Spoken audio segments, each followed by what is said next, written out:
So thank you all for joining us. And since this is called Surrounded by Toronto, Surrounded at Toronto, I guess let's start with surround sound, and let's just go down the row here. What do you have a formative experience where you remember when you became aware of surround sound and what it could do? And certainly, for me, there's two. When I was 15, I helped a guy that tuned all the pipe organs in Northern California. I would hold the keys, and he would go up in the pipes and tune them. And I was in St. Mary's Cathedral in San Francisco, and I was just stunned by this 360 feeling. Well, actually, it would be 180 because it's sides and behind. So this was the first, I think, experience. So this was music, and then certainly in cinema, Apocalypse Now was the formative film for me in surround sound. That was 1979, and I'm not sure Stuart would probably know, but I think that was one of the first split surrounds. So we'd have in the current 5.1 format, which is left, center, right, left surround, right surround. Not quite what we can do with 7.1, but still quite good. That would be for me. Thanks. Well, I'm not very far from you. I remember the same thing in 1979. I've heard about a movie that came out with helicopters flying right over you and just tremendous opening scene. So I've decided to go, not with my wife, but my best friend, because it seemed that it was too rough. And actually, it was really impressive when I walked in the theater there. Just seeing those huge Canon subwoofer types, and there was the surrounds. And the beginning of the movie was just amazing. And it was really a new experience. And it was also a new experience seeing that Marlon Brando was able to walk. It was really, really That's good. I think for me, I'm not actually sure what the year was, a film called Midway, Charlton Heston film. And I couldn't have been more than 7 or 8 at the time, and I'm kind of quite shocked. My mom brought me there with my older brothers, but I think I did a lot of things I shouldn't have done because I had older brothers, But yeah, there were, a number of battle scenes that just frankly scared the crap out of me because it was just so loud and in my face and immersive. And I think, again, I didn't know what it was at that age, but I just knew that, I wasn't watching just a movie. I was in the middle of this scary place, which it was. It was a war scene. Stuart?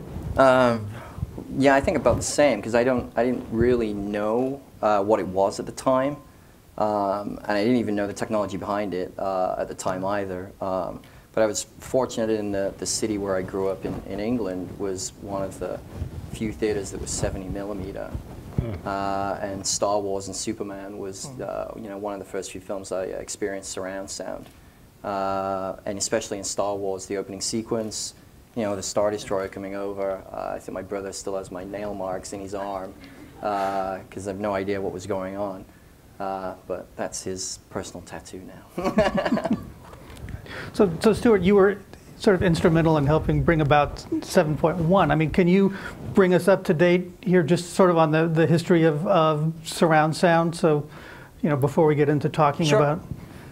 So yeah, if we think about sound, then sound has obviously been around a long time in motion pictures since the Jazz Singer with Warner Brothers really initiated what the era was of the talkies. Instead of having pianists setting the pace, the tension, the emotion of what was going on in the film, we were now able to have true sound. And contrary to popular belief, Vegas was not formed by the mafia. It was where all these pianists ended up because they no longer had a job. But sound moved on from there, and we went from mono, just having a single speaker behind the screen, to stereo. And Star Wars is the most notable release for optical surround sound. But before that, really, well, just after that, I should say, was Apocalypse Now, which was the first 6-track mag, 70 millimeter, having 6 channels or 6 tracks of magnetic sound on there. And that was really the precursor of 5.1. And 70 millimeter being so costly, unfortunately, it was an amazing format and ended up going away, and we moved back to predominantly being 35 millimeter. And at the time, we couldn't do anything with the technology other than put either 4 channels of magnetic on there, which again became costly. And then that's when Dolby, innovated and helped bring optical surround sound and the capability to encode 4 channels of sound in 2 tracks of audio. And Star Wars was really the most notable release of that. And then really every format since then kind of has a story or reasoning behind it. Be it either Dolby, introducing noise reduction to help the quality of recordings that were going on at the time. I'm sure we all remember like A and B type and C type, even on cassette for noise reduction. And then we brought out like SR to again help with the fidelity and then the control and playback of sound. And then really the game changer was really in the early 90s with Warner Brothers' release of Batman Returns, which was that opening sequence with all the bats, and that was really the true birth of Dolby Digital and 5.1 on 35 millimeter sound. And then we kind of like had a gap again, with regards to technology, and it was really Lucasfilm that came back again in the late 90s, 1998, and Gary Rydstrom, who was instrumental in the mix of Star Wars Episode 1. And Gary was really concerned about 5.1, that he really wanted to have something behind him that he couldn't get with 5.1. In a theater like here today, as Matthew was saying, we have a split surround, so you kind of like have this L configuration when you pull the room apart. So you have this left and a kind of right surround formation. And part of the problem with 5.1 was that you would be pushing sound away and into the corners of the room, and Gary really wanted something behind him, especially with a pod racing sequence. And that's when we worked together as a company between Dolby and Lucasfilm to come up with Surround EX. And due to the limitations of film technology, we couldn't squeeze any more true discrete channels onto film. We were capped at 5.1. So what we ended up doing was going back to our grassroots, which was matrix encoding. And that allowed us to put a rear surround channel but bury it into the left and right surround signal, the same way ProLogic works, but obviously now in reverse. And that way we were able to do that. And then we were able to deliver a rear surround channel. It had limitations because it was matrix encoding and it wasn't discrete. And it was really digital cinema that started again with Episode 1, was the precursor. And as digital cinema grew in transition really over the past few years, that we saw a bigger adoption rate of digital technology and playback. And due to that technology, we could increase the amount of sound and have more bandwidth to deliver full uncompressed bit-for-bit accuracy, of what people like Matthew's working on a dub stage. We can completely match without any form of compression. And it was Pixar that came to us a couple of years ago and basically said, we're coming to the end of Toy Story 3, and John Lasseter is looking at this movie, and he wants to, give this a really great send-off. And as part of that, we're going to make this movie in 3D. And with 3D, we really feel now we're immersing you, the audience, into the world that the toys are living in. But we kind of feel that 5.1 is holding us back, and we want to see if there's any new sound technologies that are going to be coming up that we could potentially include in this movie. We talked a lot about what the options were, and Pixar was interested in taking what we did with Surround EX, but instead of matrix encoding, we deliver the rear channel as a true discrete channel. And we said it would be better if you look at 7.1. And they were like, oh, but what's the difference with 7.1? So the difference is now we break out the auditorium, so we have the left wall as a channel. We break up the back wall in half, so we have back right, back left, and left side, as you just saw on the test chart. And that really opens up the room and allows you to do a lot of really interesting things. And that's what got Pixar's attention. And they said, okay, then what can we do about it? So we said, well, let's go make some content. And what you saw there was the beginnings of how we developed 7.1, which was to go back to some of the older Pixar content. Originally, we started with Toy Story 2. And what we found really interesting was we could go back and change certain aspects of how that was done, which was in the 5.1 version, Ham was always talking on the screen, and when the camera changed and looked at Al's toy barn, his dialogue always stayed there. But now with 7.1, we could remove his dialogue because we changed the camera position to really reinforce the change of aspect, we can now put Ham behind the audience, which we couldn't do with 5.1 because it would seem weird to have him talk here when the camera changes as opposed to the reality that he's actually behind you now. If I can I pick up Sure. on that and go to Matthew and Ben? I mean, you've worked with it. What can you do now in 7.1 that you couldn't have done in 5.1? I mean, is it dramatically different for a creator? Well, if I could start back at sort of the fundamental ideas that we're storytelling with sound, or we're using sound and picture to tell a story. And the idea, one of the aspects of that storytelling is defining a foreground and a background. And you help the viewer's eye look where the filmmaker wants to look, and you also transmit emotional information through the music and sort of logical, rational ideas.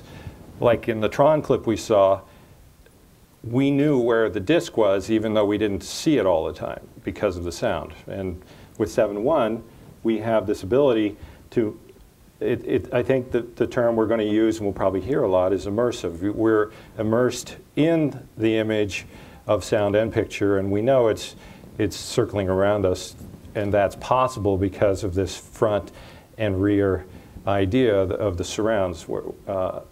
So that's one of the ideas that I'm able to do. That I don't think I could do that in 5.1, but in 7.1 I have more detail, and I also have the ability to separate.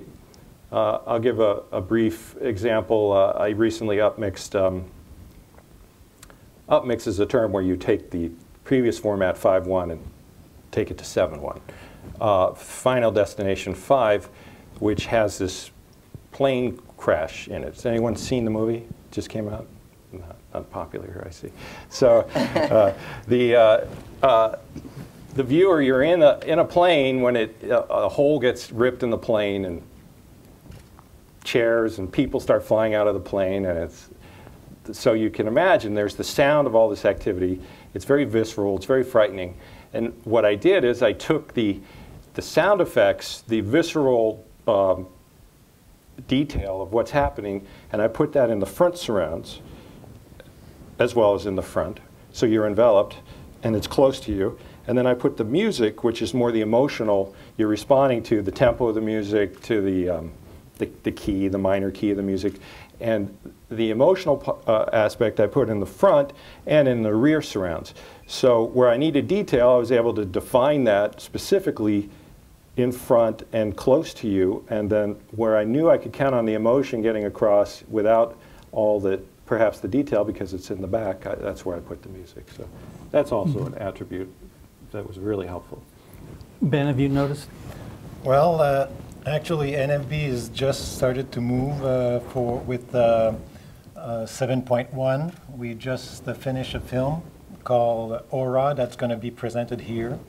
And it's an art, also it's kind of a art and science and trial. So because of the film itself was done in 3D with thermographic cameras, that was a completely new concept. And since the theater was, the console was changed to allow us with the 7-channel panning and things like that. So we went into this and actually just preparing the music, the effects, the Foley gave another perspective, because we've decided to do like kind of 3 different layer, which was the front channels, the side channels, and the back channels. And at the same time, we were able to open the sound, do some great front-rear axis panning, and we really were able with the 7.1 to do like the image in that film was can be played alone, the sound can be played alone, but we didn't want just the two to add together at the end. We wanted each other to multiply and that we end up with a great experience. And that's really what happened with the 7.1. You brought up 3D, and that certainly is a hot button topic in the film industry and an exhibition these days. I mean, I'll just throw this to everybody. I mean, what's your take on the state of 3D? I mean, has it been overused? Is it in trouble? Is it in good shape? Where are we with 3D? Well, okay. Go ahead. No, go ahead. Okay, personally, we've got Crest 3D white stripes. We've got other 3D things on the market, soft 3D, soft drink, 3D things, 3D that, and I think it's kind of a killer.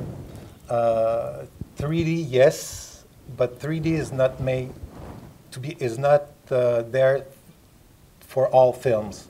Specific film should be made in 3D. Other ones, no way. You want it 3D, but the film itself is not made for that. I remember about a year ago, we've done a film, computer animated with only white contour line and moving things. And believe me, at the end, the white lines over a black background, you don't want that in 3D. Ghost thing was way much of a trouble all the way, but it was for kids, and kids liked it. So 3D, yes, but watch out for those film director that always done 2D, and suddenly they become 3D. And DOP, same thing. It's not just doing one film. It's an all different world, different approach, different lighting, different putting things on perspective in a shooting stage. It's really, really different, and it's there to stay, but not at the expense of the story, I think. Mm-hmm. I recently saw, or not recently, about 3 months ago, saw Cave of Forgotten Dreams with the Werner Herzog in 3D. Did anyone in the audience see this?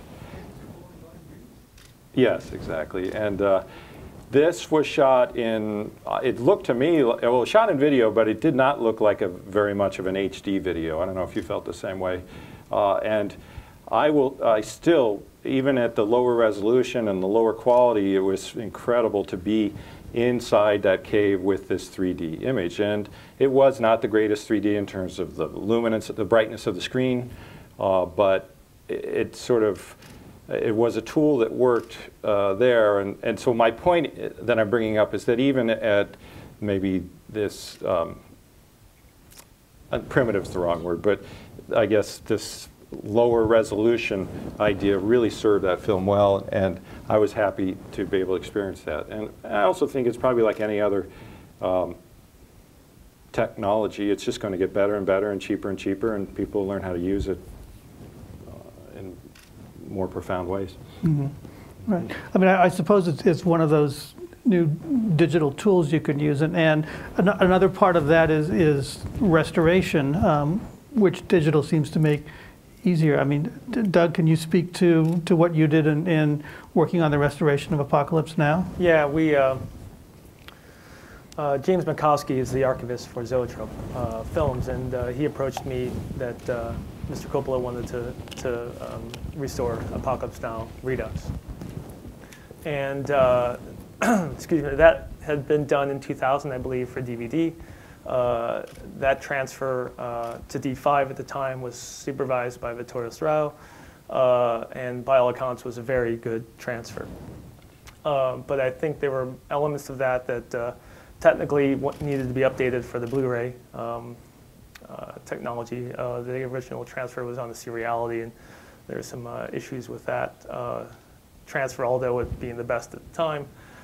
Technology marches on in terms of restoration and scanning technologies. So not only that, but I think Mr. Coppola wanted to kind of revisit the look of it and take the good things from that transfer and some of the good things from his own dye transfer print that he made available to us. So we screened both of them, and that kind of started our visual dialogue. And you know, getting back to some of the restoration things, you know, the tools and technology out there are amazing. You know, the things you can do, and we've all seen very good restorations, and we've seen some not so good restorations. And some of the dialogue we had as well with Mr. Coppola, he sort of said, tongue firmly planted in cheek, that if someone had seen some sort of anomaly, whether it be a gate hair or a piece of dirt or a scratch or a splice bump or whatever it is, in the theater in 1979, then it was okay if it was still in the Blu-ray. Which, as you know, in terms of restoration, we tend to want to go as far as we can and make this a pristine, beautiful, I've used the term before, modernizing almost in a way. And for some films that may be appropriate, for this one it was not. You know, we were able to leverage some great DVNR, D-grain technology, and we're able to reduce some of the grain while keeping some sharpness. It was a 4K transfer. But at the same time, we kept some of that texture, because at the end of the day, even though it's on Blu-ray, it's still a film. And it's a film that was remarkably shot by Vittorio, and we wanted to preserve some of that texture and not, you know, lose all the grain, sharpen, enhance, and make it this sort of plasticky, weird process. So a lot of the visual dialogue was not only what should it look like in terms of honoring Vittorio's photography and the dye transfer print look that, you know, people had seen in the theaters, but how much of that texture to sort of keep. And as you know, I'm sure you can speak to this too in terms of restoration. There is that dance. I think you have to play a little bit sometimes of, you know, what did it look back then? How do we use the technology we have now to make it better, and protect it for the future? Because at the end of the day, as archivists, that's what you have to do. But not to step on it too much and over leverage technology to actually change the aesthetic of a moment of time of, in this case, American cinema. You know. Yeah, and also at the NFB we have about 13,000 different titles that need to be, let's say, remastered, and it's kind of a huge job, and it's part of a big plan of doing so. And we looked around with all the different technology there, and we're trying to look for automation of certain part, but anything related to the color grading and restoration, no way this is going to be done with automatic batch files or things like that. It really has to be taken one at a time, and this is very expensive, because at the NFB we think that our 60% of the titles that we have will be transferred, digitalized, and everything in about 7 to 12 years. And it's a big job, and again, we don't want to try to put something in a film that wasn't there at the beginning. The creative intention of the film director needs to stay there. It's grainy, okay, it's grainy, but because maybe it was made to be grainy. And so we don't want to change that. And it's good when the director is still around, but some of them not. So we really want to do this, and in a matter of fact, if you want to know a bit more about that, in the January, February 2011 SMPTE Motion Imaging Journal, there's a technical article there regarding our mezzanine file, which is a file that we generate from a digital master. Digital master was generated from a digital source master. Everything is archived, and our mezzanine file is used to produce broadcast content, also DVD, Blu-ray, web, iPad, anything like that needs to be brought back. because the media are so wide now. So even though we think about restoration, we always aim for the big ones, for the DCPs, for the digital cinema, but it's nothing to have 13,000 titles stored somewhere if no one can see it. So we have to think of how people's going to be able to see it. And this is the biggest challenge NAB had to encounter in the last 25 years. And I think that's a bit, just to touch back on, that's a bit of a revolving door, because I remember there was James, again, the archivist for Mr. Coppola, was asked if this new remaster is going to be the final remaster, and of course he paused for a second and said, yeah, ... I mean, for now, there's always that sort of revolving door. It's not going to, it's impossible to say, yes, we're done. We're done to the best of our capabilities with current technology and with the delivery avenues we have now and what we think are going to be happening in the foreseeable future. But who knows? Who knows in 10 years? And another thing is, if you have, like, our collection has from Super 16, 16, 35, 70, all different sound, optical, mag, digital sound. All of this has to be brought together, and it's very, very important that we save some of this material. Like we've got 1-inch video tape, so 1-inch playback machines they're still on the market yet already, but there's few that are in different places in Canada and US. So once we transfer those archives, maybe in 5 years from now, we will not be able to play the source. So we have to run after be in front of the technology, and then once it's transferred, we don't necessarily throw it in the garbage, but we have to then archive and archive and archive all the time. New technology, take it back, put it on new form of archiving. It's LTO4 tapes, or it could be other medium, eventually holographic DVDs or things like that. But for now, we always have to think of archiving. And even the majors really cares about that. Some of the majors has bought other companies just for their archive. So because this is where they know this is where the money is. So that's what they do.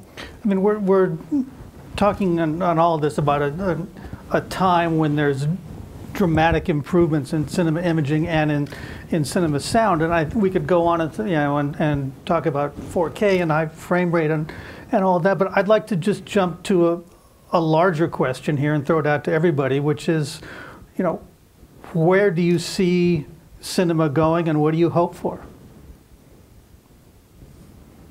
It may be impossibly broad, but well, for me, I think iPhones. I think that's where I see iPhones. cinema. No. I think for cinema is the pinnacle of entertainment. It's that moment of escapism where, especially if you're a teenager, you want to get away from your parents, go out, hang out with your friends. It's a destination.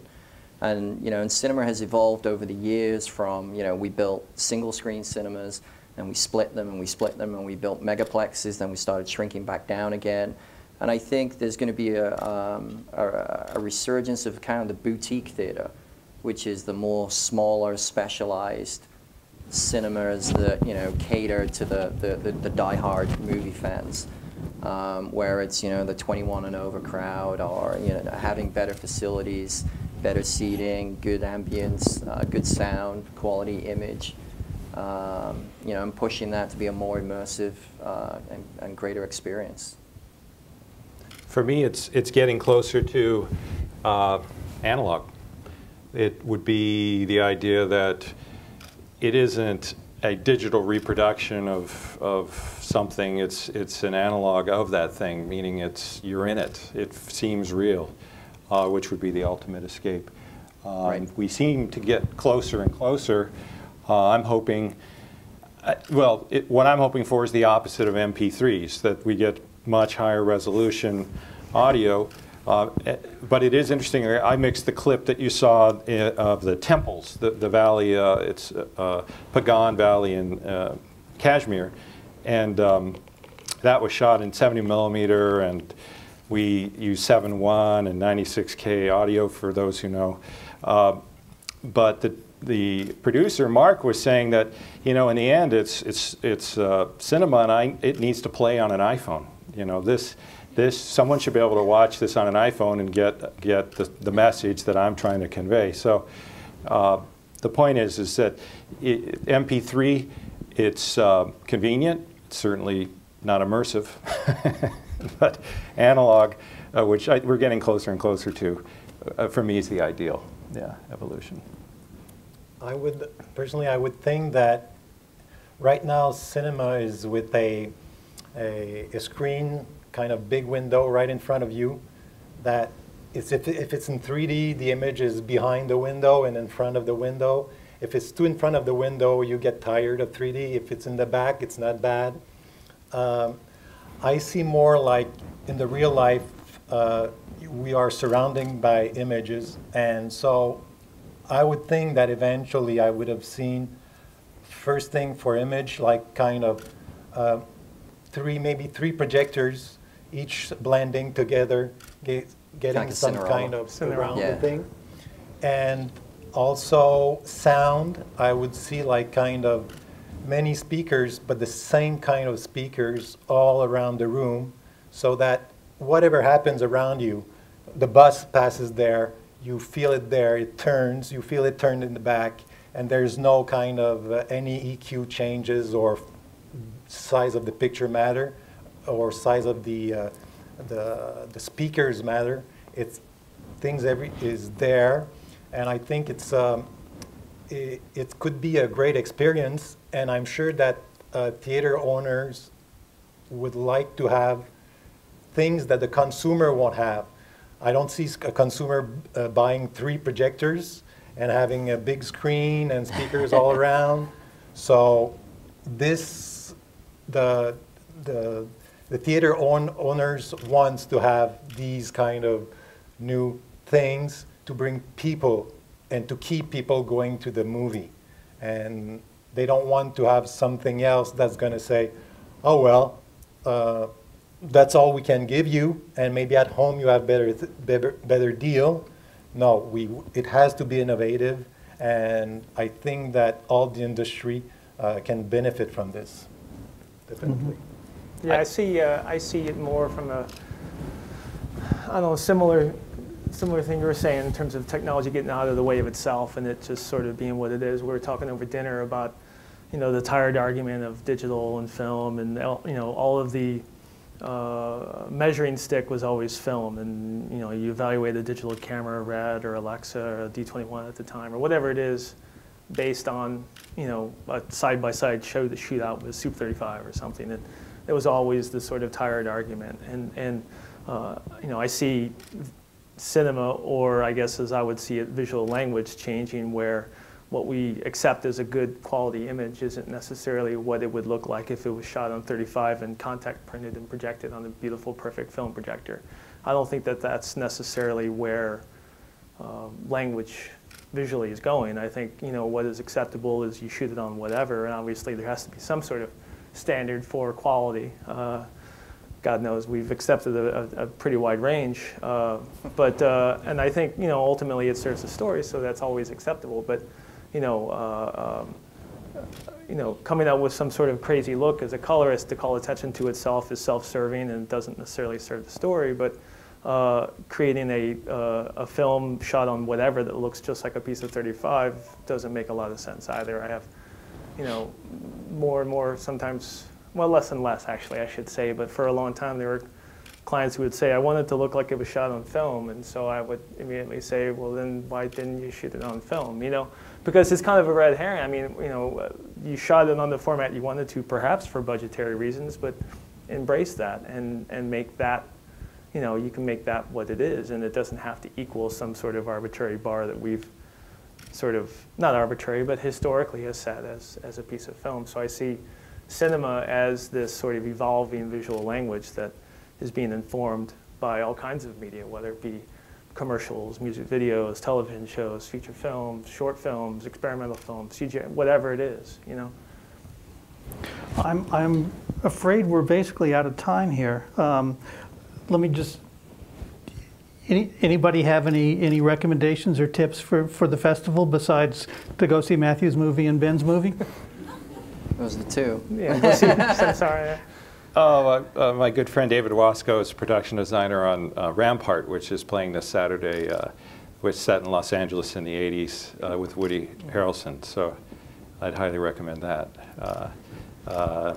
Shepard Fairey's artwork's in it. It really recreates Los Angeles from that time period. It should be fun. Yeah, on my side, Aura is a film, like I said, that was shot with thermographic camera. And just you can know, there's been no lighting to that film. The lights were coming from the body heat itself. So you look at the shooting stage that you may seen on nfb.ca, and if you type in a search Aura there should be some little clip coming up that explain the film, and you'll see that it's very, very special, and you'll see that women have their extremities are very cold, and compared to men, and also the women, the lower abdomen is very warm. So all of this we didn't know before shooting, and we were faced with all different kind of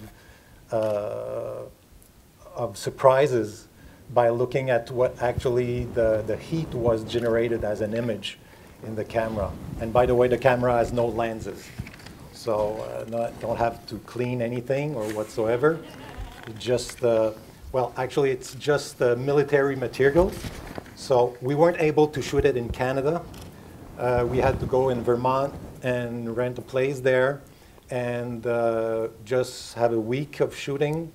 And because those were military grade cameras, there was no way we can bring them in Montreal to do so. So go and see it by yourself. It's an art. It's about dancing. It's about it's a three-way thing, meaning what the human was, what the human is, and what the human will be. And it's a great experience, really. And with the 7.1, it really enhances everything. Well, thank you all for coming, and thank you for coming. I think Dolby is arranging for the bar to stay open for a while longer, so we can certainly continue this conversation outside if you have questions for the panelists. Well, thank you. And thanks. thank you very much. Thank you.